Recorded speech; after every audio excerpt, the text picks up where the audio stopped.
Damn it. ఏంటిటా కుండబద్దలు కొడతా అత్త. నమస్కారం, గుండబద్దల ప్రేక్షకులకి స్వాగతం. జగన్ ఎక్కడున్నాడు అనే ఒక చర్చ ఇప్పుడు వైఎస్ఆర్ కాంగ్రెస్ పార్టీలో ఇంటర్నల్గా నడుస్తోంది. కొంతమంది నాయకులు జగన్మోహన్ రెడ్డిని స్వయంగా కలవటానికి ప్రయత్నాలు చేస్తూ ఉంటే వాళ్ళకి ఎక్కడున్నాడు అనే ఇన్ఫర్మేషన్ కూడా దొరకటం లేదట. ఇటు తాడేపల్లి ఇంట్లో ఉన్నాడా, లేకపోతే బెంగళూరు యలహంక ప్యాలెస్లో ఉన్నాడా, ఎక్కడుంటే అక్కడికి వెళ్ళి మరి వీళ్ళు ఎందుకు కలవాలనుకుంటున్నారో తెలియదు. ప్రస్తుతం ఉన్న పరిస్థితుల ప్రకారంగా ఎవరికి వాళ్ళు ఈ పార్టీలో మన పరిస్థితి ఏమిటి, రాజకీయంగా మన భవిష్యత్తు ఏమిటి అని నిర్ణయించుకోవాల్సిన క్రూషియల్ టైం ఇదే అని వాళ్ళు నిర్ణయించుకున్నట్టుగా కూడా కొంత సమాచారం బయటకు వస్తుంది. అందుకని ఇక డైరెక్ట్గా జగన్మోహన్ రెడ్డిని కలిసి అమీ తుమీ తేల్చేసుకుందాం అని అనుకుంటే జగన్మోహన్ రెడ్డి ఎక్కడున్నాడో కూడా తెలియటం లేదు. కనీసం ఫలానా చోట ఉన్నాడు అని అంటే అక్కడికి వెళ్ళి స్వయంగా కలిసే ప్రయత్నాలు చేయొచ్చు అని అనుకుంటున్నా ఎక్కడున్నాడని ఇన్ఫర్మేషన్ కూడా రావడం లేదు. తాడేపల్లి మరి వైసీపీ ఆఫీసుకు ఫోన్ చేసి జగన్ సార్ ఎక్కడా అని అడిగితే మీకు ఎందుకండి అని అక్కడున్న ఉద్యోగులు గదవాయించి మాట్లాడుతున్నారంట. మరి ఇక వైసీపీ నాయకులు పెద్ద బెంబేలు అయితే బయలుదేరింది. ఎందుకని ఇలా జరుగుతుంది, అసలు ఆయన ఎక్కడున్నాడో ఇన్ఫర్మేషన్ కూడా ఇవ్వరేంటి మనకి అనే పరిస్థితి ఇప్పుడు వచ్చింది. కనీసం మిథున్ రెడ్డిని కలవటానికైనా ములాఖత్కైనా వస్తాడేమో, అక్కడైనా కొంత కలిసి తమ గోడు వెళ్ళబోసుకుందాం అనే ప్రయత్నం చేస్తుంటే మిథున్ రెడ్డిని కలవటానికి కూడా ఎంతవరకు రాలేదు. ఎందుకని రాలేదు, ఇంతకీ జగన్మోహన్ రెడ్డి ఎక్కడున్నాడు అనే ఆ చర్చ వెనుకున్న అసలు సారాంశం ఏమిటి, ఆ నాయకులు ఎందుకు ఆ ప్రయత్నాలు చేస్తున్నారు అనేది ఈ వీడియోలో పూర్తిగా మీకు వివరిస్తాను. వీడియో నచ్చితే కనుక ఖచ్చితంగా లైక్ చేయండి, ఇంకా 10 మందికి షేర్ చేయండి. జగన్మోహన్ రెడ్డి ఎక్కడున్నాడు అనే ఒక చర్చ అయితే ఇప్పుడు వైసీపీ నాయకుల్లో ఉంది. ఎందుకని ఆయన కలవాలనుకుంటున్నారు అని అంటే ప్రస్తుతం అన్ని పార్టీలో అన్ని రకాలైన ఇబ్బందులు ఏమున్నా కానీ చెప్పుకోవాల్సింది మాత్రం ఈ సజ్జల రామకృష్ణారెడ్డికే. విచిత్రమైన విషయం ఏమిటి అని అంటే సజ్జల రామకృష్ణారెడ్డి కూడా దొరకటం లేదు. గతంలో ఆయనన్నా దొరికేవాడు, ఆయనతోనన్నా మాట్లాడే అవకాశం ఉండేది. జగన్మోహన్ రెడ్డి దాకా మ్యాటర్ ఆయన దయదలిస్తే పోస్ట్ అవుతుంది. కానీ ఇప్పుడు సజ్జలు కూడా కనిపించటం లేదు. ఎందుకంటే ఎక్కడికక్కడ వైసీపీ నాయకులు ఇప్పుడు మా పరిస్థితి ఏమిటి అనే ఒక ప్రశ్న ఉత్పన్నం అవుతుంటే ఏమీ చెప్పలేక సజ్జల రామకృష్ణారెడ్డి కూడా పక్కకు తప్పుకున్నాడు. అసలు ఎవరికి అందుబాటులోకి రావడం లేదు. మరి అలాంటప్పుడు ఇక అధినేత అయిన జగన్మోహన్ రెడ్డిని కలిసి వాళ్ళ పరిస్థితి ఏమిటని తేల్చుకోవాల్సిన అవసరం ఇప్పుడు ఈ నాయకుల మీద కూడా ఉంది కదా. అందుకని వాళ్ళు డైరెక్ట్గా జగన్ సార్నే కలిసేసి ఆయనతోటే అమీ తుమీ తేల్చుకుందాం. ఎందుకంటే పులివెందుల్లో ఈ జెడ్పీటీసీ బై ఎలక్షన్ అయిపోయిన తర్వాత జగన్మోహన్ రెడ్డిలోనే కాదు వైసీపీ నాయకులు అందరిలోనూ ఒక అభద్రతా భావం బయలుదేరింది.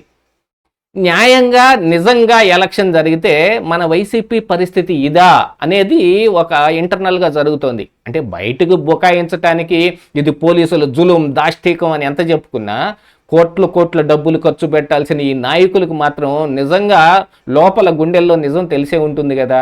అందుకని మరి వైసీపీ పరిస్థితి ఇలా ఉంటే ఇప్పుడు మన రాజకీయ భవిష్యత్తు ఏమిటి అని ప్రశ్నించుకునే దాంట్లో ఇక వాళ్ళందరూ మల్లగుల్లాలు పడుతూ ఉన్నారు. ఇక ఈ విషయానికి మరి సజ్జల రామకృష్ణారెడ్డి కూడా ఏం చెప్పలేకపోతున్నాడో, ఈ ప్రశ్నలన్నిటికీ నేనాడు సమాధానం చెప్పేది అనుకున్నాడో ఆయన కూడా కలవటం లేదట. ఆయన కూడా ఎక్కడున్నాడో అంతుపట్టడం లేదు. సో ఇక వైసీపీ నాయకులకి మిగిలిందల్లా ఏమిటంటే జగన్ సార్ ఎక్కడున్నాడో కనుక్కొని అక్కడికి వెళ్ళి పడిగాపులు పడైనా సరే ఒక్కసారి ములాఖత్ చేసుకుంటే, ఆయన గనక కలిస్తే మన భవిష్యత్తు ఏమిటి నిర్ణయించుకోవటానికి, ఒక నిర్ణయం తీసుకోవటానికి అవకాశం ఉంటుంది అని వాళ్ళు అనుకుంటుంటే జగన్మోహన్ రెడ్డి ఎక్కడున్నాడో కూడా తెలియటం లేదు. చివరిసారిగా ఈ పులివెందుల జడ్పీటీసీ బై ఎలక్షన్ అయిపోయిన తర్వాత ఒక ప్రెస్ మీట్ పెట్టి పోలీసుల మీద, కోయ ప్రవీణ్ మీద, వీళ్ళందరి మీద సంచలనమైన ఆరోపణలన్నీ చేసి ఇక అయిపు అజ్జా లేకుండా పోయాడు. అక్కడ నుంచి సోషల్ మీడియాలో ట్వీట్లు రావటమో, లేకపోతే రాజ్నాథ్ సింగే డైరెక్ట్గా బీజేపీ నాయకుడే జగన్మోహన్ రెడ్డికి ఫోన్ చేసి మాట్లాడాడండి, మేము అందుకనే ఉపరాష్ట్రపతి ఎన్డీఏ అభ్యర్థికి మేము మద్దతు ఇస్తున్నాం అని బయటకు సమాచారం కానీ లేకపోతే లీకులు కానీ వస్తున్నాయి. కానీ జగన్ ఎక్కడున్నాడనే విషయం మాత్రం బయటకు కనపడటం లేదు.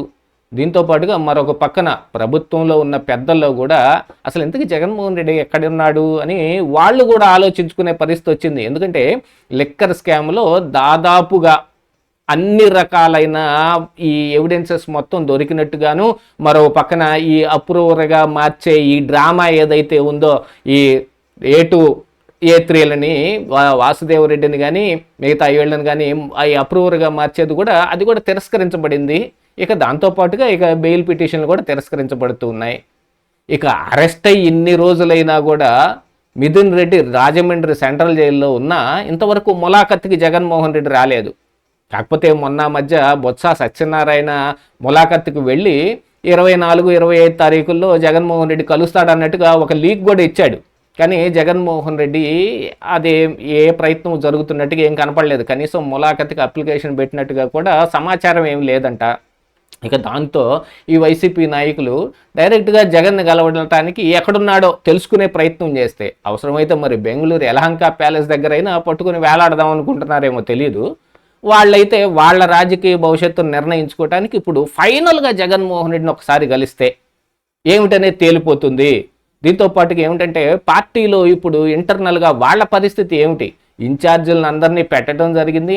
సోషల్ మీడియాలో అయితే ఎవరికి ఎవరు సంబంధం లేకుండా వాళ్ళు ఇష్టం వచ్చిన ప్రాపగాండా చేసేస్తూ ఉన్నారు. అందులో అరెస్ట్ అయినప్పుడు మాత్రం ఈ నాయకుల దగ్గరకు వస్తున్నారు. మీరే కదా కాపాడాల్సింది, మీరు మమ్మల్ని ఎందుకు కాపాడరు అని ప్రశ్నిస్తూ ఉన్నారంట. ఇక లీగల్ సెల్ ఒకటి ఉంది, ఆ లీగల్ సెల్కి ఫోన్ చేయండి అయ్యా, దానికి పొన్నవోలు సుధాకర్ రెడ్డి ఆధ్వర్యంలో మిమ్మల్ని అందరినీ కాపాడే ప్రయత్నం జరుగుతుంది అని అంటే ఆ లీగల్ సెల్లో ఇంకా అంతకంటే అధ్వానంగా ఉంది. ఎవరు ఫోన్ చేసినా మీరు చచ్చిపోయారని డెత్ సర్టిఫికెట్లు పుట్టించుకోండి, మీరు ఈ 4 సంవత్సరాలు కనపడకుండా ఊరొదిలిపెట్టి వెళ్ళిపోండి, ఇలాంటి సలహాలు ఇస్తున్నారు తప్ప నిన్న మొన్న నాకు చెయ్యలేదు, నేను వికలాంగుండి నాకు పెన్షన్ రాలేదు అని రీల్ చేసి పెట్టిన అతను బండారం బయటపడింది. అతను కూడా ఇప్పుడు అరెస్ట్ చేస్తే అతనికి ఇచ్చిన సమాధానం, ఇప్పుడు అతను చెప్పిన సమాధానాల్లోంచి లీగల్ సెల్ ఇచ్చిన ఒక ఐడియాని మాత్రం ఇప్పుడు బాగా వైరల్ అవుతోంది. ఎందుకంటే తనకి తానుగానే ఆ వ్యక్తి నాకు మానసిక పరిస్థితి బాగా లేదండి, నాకు అప్పుడప్పుడు నాకు అలా అవుతుంది, నేను అందుకని అలా ప్రవర్తిస్తుంటానా అని ఆయన సర్టిఫికేట్ ఇచ్చుకున్నాడు.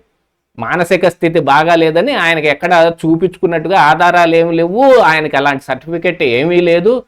దాంతోపాటుగా మందు తాగినప్పుడు ఏమవుతుంది అనే విషయాన్ని చెబుతున్నాడు. అంటే నోటికొచ్చిన మాటలు మాట్లాడేసి అది మందు మత్తులో కైపులో చేశాననే దాని మీద నెట్టేయటానికో, మానసిక స్థితి బాగలేదని ఇప్పుడు ఈ లీగల్ సెల్ ఇచ్చిన ఈ సలహాలు అనమాట ఇవన్నీ. వాటిని చెప్పుకొని మీడియాలో అయితే ఆ మాటలు చెప్పుకోగలడు, కానీ మరి కోర్టు అది నమ్ముతుందా? ఆయన చేసిన ఈ దుష్ప్రచారానికి ఖచ్చితంగా ఆయనకి శిక్ష విధిస్తుంది. సరే, ఇక ఈ పరిస్థితి ఇలా ఉంటే ఎవరికి వాళ్ళుగా ఇప్పుడు నిర్ణయం తీసుకోవాల్సిన అవసరం వచ్చింది. వైసీపీలో ఉండటమా, బయటికి వెళ్ళిపోవటమా, ఉండి జగన్మోహన్ రెడ్డికి చేరువుగా ఉండటమా, లేదు గతంలో లాగానే ఈ సజ్జల రామకృష్ణారెడ్డితోటి పడి ఆడవటమా, ఈయంతో పడి ఆడవటం అయితే మాకు సుతరామ ఇష్టం లేదు అని జగన్మోహన్ రెడ్డిని స్వయంగా కలిసి చెబుదామని అనుకుంటే ఎక్కడున్నాడో కూడా కనపడటం లేదు అనేది అయితే ఇప్పుడు బాగా అర్థమవుతుంది. ఇంతకీ జగన్మోహన్ రెడ్డి ఎక్కడా అనేది మాత్రం ఓ పెద్ద $1 మిలియన్ క్వశ్చన్గానే మిగిలిపోయింది. ఇదే ఈరోజు కుండబద్దలు.